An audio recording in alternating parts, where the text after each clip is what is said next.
Chapter 1. How Humanity Has Solved Critical Problems with Science and Technology. Humans have come a long way in establishing themselves at the top of the food chain. But as noted by Professor Harari, humans have always struggled to protect themselves from unfavorable conditions and factors that could cripple their growth. And even though we got over some threats, others have historically forced the human race to the brink of collapse. Some of these threats include famine, poverty, and war, and they continue to remain focal conversations in our world even today. Professor Yuval Noah Harari confirms that while there is originality in humanity's travails, there is a lack of importance in how effective humans have become skilled in overcoming its nemesis mentioned above. We do not become satisfied by leading a peaceful and prosperous existence. Instead, we become happy when reality matches our expectations. The bad news is that as conditions improve, expectations balloon. Professor Yuval Noah Harari. This response supersedes humans' previous approach, blaming the chaos on an attempt by a deity or God to punish humankind.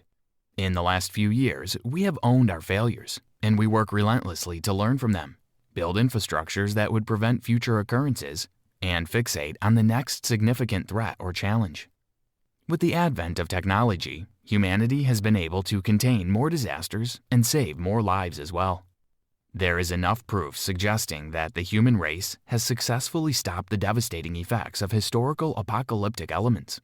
However, with this success comes a vacuum that needs to get filled. What will humans do with all the knowledge and technology at their disposal when there are no new challenges or obstacles to tackle? Usually, the human race will continue to stretch its limits and widen its horizons to find the next phase of its evolution. In this summary, Professor Yuval Noah Harari hints that humans will probably base their next evolutionary quest on finding happiness, immortality, and divinity. Chapter 2. The Things That Will Drive Humanity's Future Existence. Humanity will seek to establish immortality, happiness, and divinity in the future. Although this reality is still several years away, the world we live in today has begun to lay the foundation for it. This is why doctors tell patients all their health conditions. Billions of dollars have been invested in creating new drugs and improving the efficiency of nanotechnology and other technologies that can give humans an edge over death. Not surprisingly, this nanotech treatment that would have been met with criticism is now finding its way into the heart of the technology sphere as tech giants continue to introduce welcomed initiatives and research with the main aim of eradicating death. It comes as no surprise that humanity has been able to buff up its life expectancy from 40, recorded in the eras when plagues, famine, and war ran riot, to 70 in the 20th century. However, improving our chances against death might not necessarily mean a complete escape from fatalities resulting from suicide and accidents. The quest to find happiness has caused an almost obsessive innovative drive in recent years. Scientists and researchers are going past creating drugs that induce happiness biochemically. They are also interested in finding ways to send the right electrical stimuli to the brain to trigger and motivate happiness, genetically re-engineering the happiness process. Humans' inability to sustain a happy state is already fueling a new horde of psychological enhancement drugs and technologies like antidepressants. And humans will find the ultimate source of pleasure sensations. The implications of humans' pursuit of immortality and happiness naturally culminate in establishing humans as divine creatures, a creature that is void of pain, fear, or flaws. This reality is what Professor Yuval Noah Harari calls the transformation of Homo sapiens to Homo Deus. In this reality, humanity is not trying to acquire the same level of power and knowledge symbolic of the biblical God.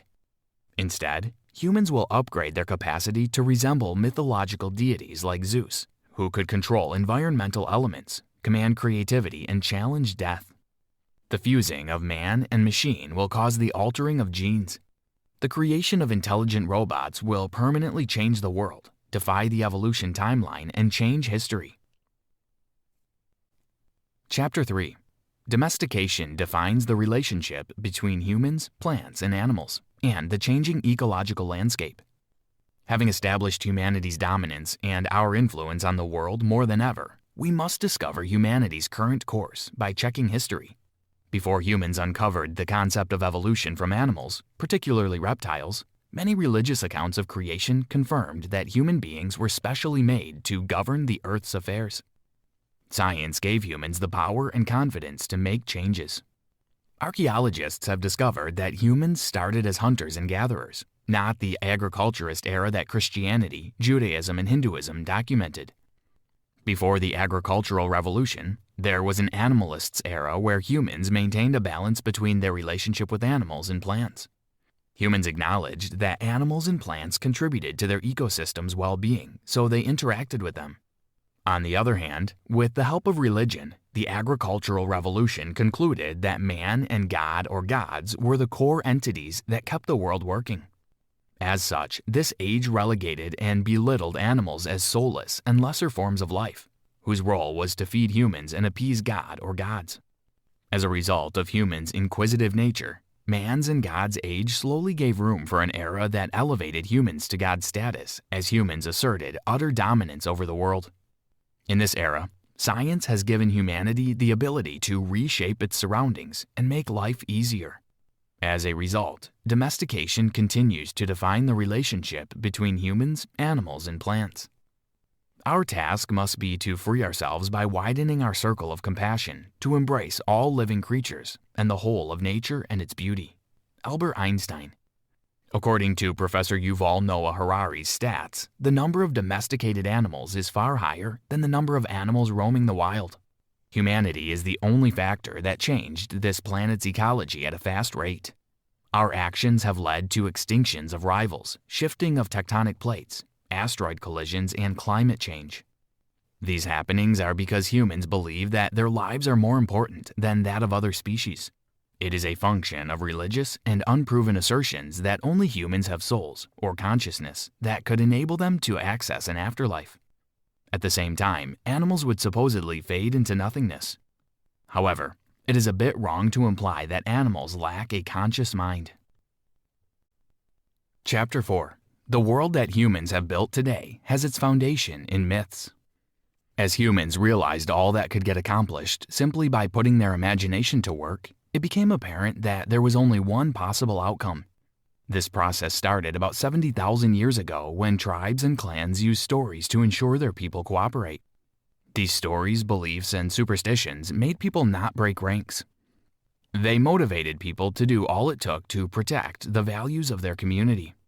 As efficient and excellent as this approach was, the isolation and separation of sapiens and the inability to feed thousands of people by hunting or gathering did limit its efficiency. It wasn't until the emergence of the agricultural era that humans' imaginative capacity showed positive results. This concept was made manifest in ancient Egypt, where Pharaoh was merely a symbol of power or divinity.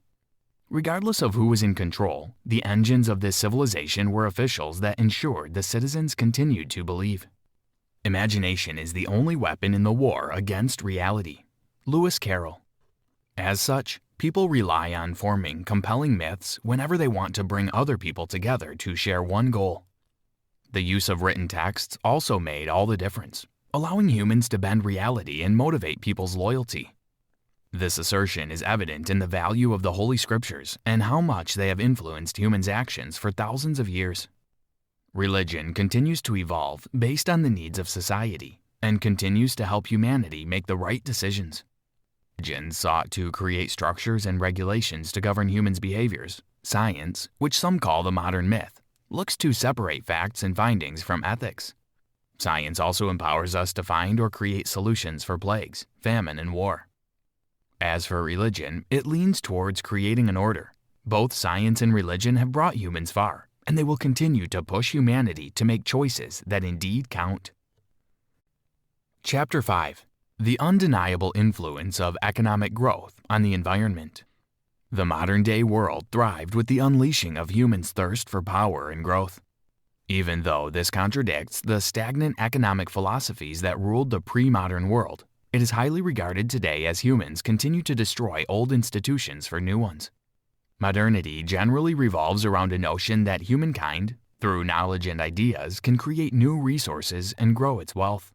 On the contrary, the old world relied on a more passive model that suggests that humanity had access to lots of raw materials and energy.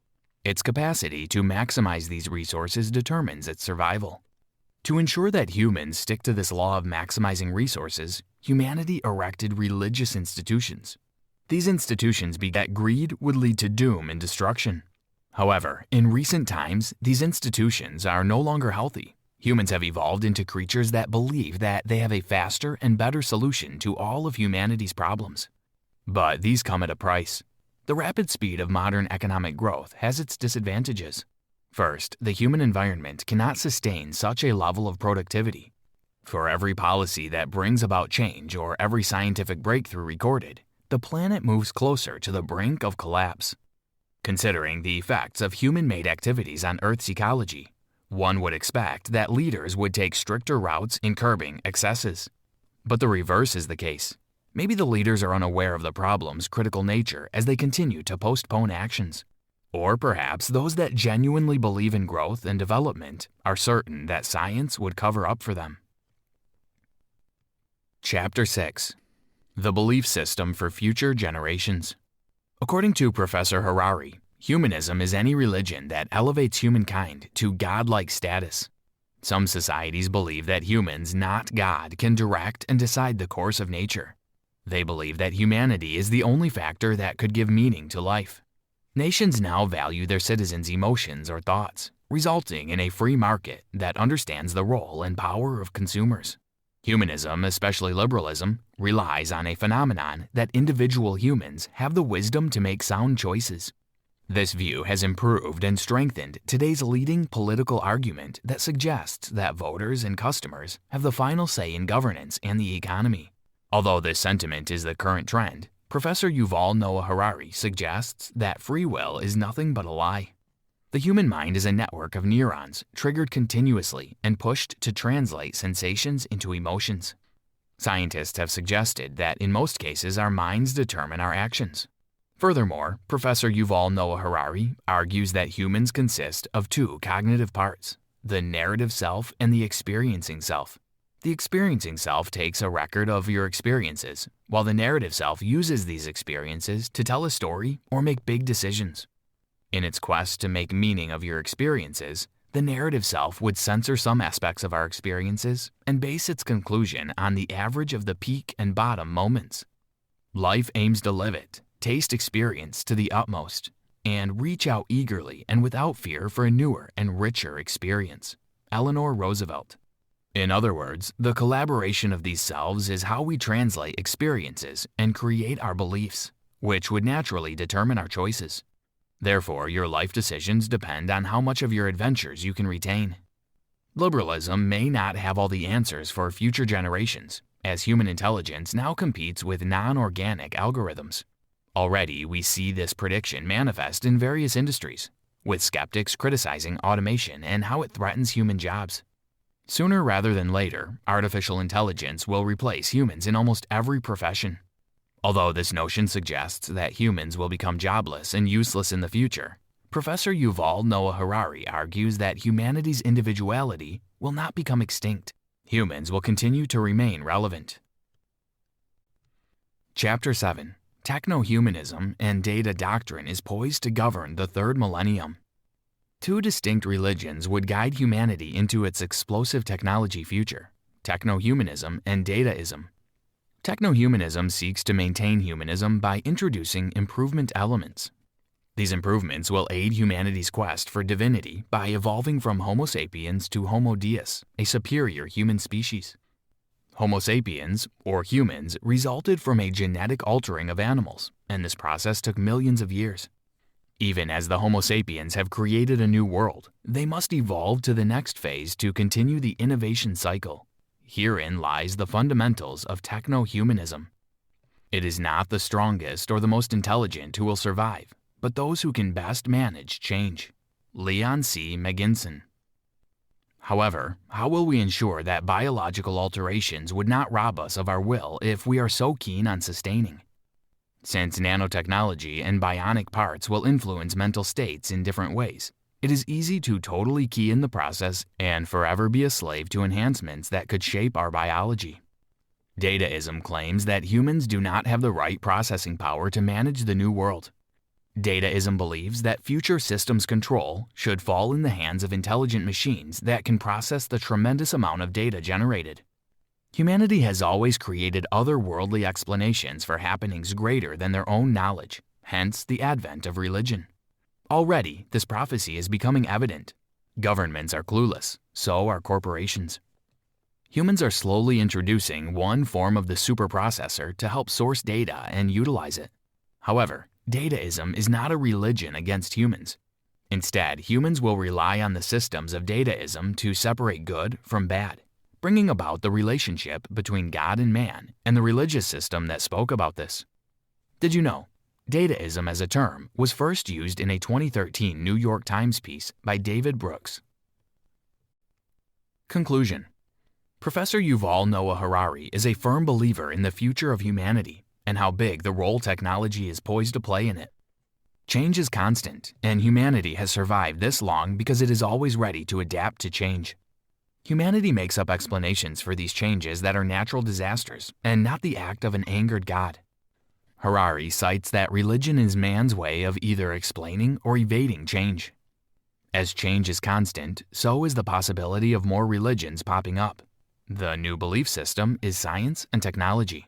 Humanity, however, can be resistant to change, and the advent of science garnered a lot of resistance. Harari argues that science, however, is the only religion to create and sustain humanity's development. The engine of human survival is the ability to always adapt to its surroundings and even go as far as dominating it. Many models that have worked for humanity will get dumped as humans transit into the next millennium. Scarier is how much technology and knowledge will empower society to shed all its flaws to attain divinity. When this time comes, war, poor health, famine, terrible economy, and plagues will lose their position as humans' greatest nemesis. Instead of them, humanity will contend with far more significant threats. We do not become satisfied by leading a peaceful and prosperous existence. Rather, we become satisfied when reality matches our expectations. The bad news is that as conditions improve, expectations balloon. Professor Yuval Noah Harari. Try this. Technology holds great promise in just about every facet of human existence: medicine, sports, and even housing.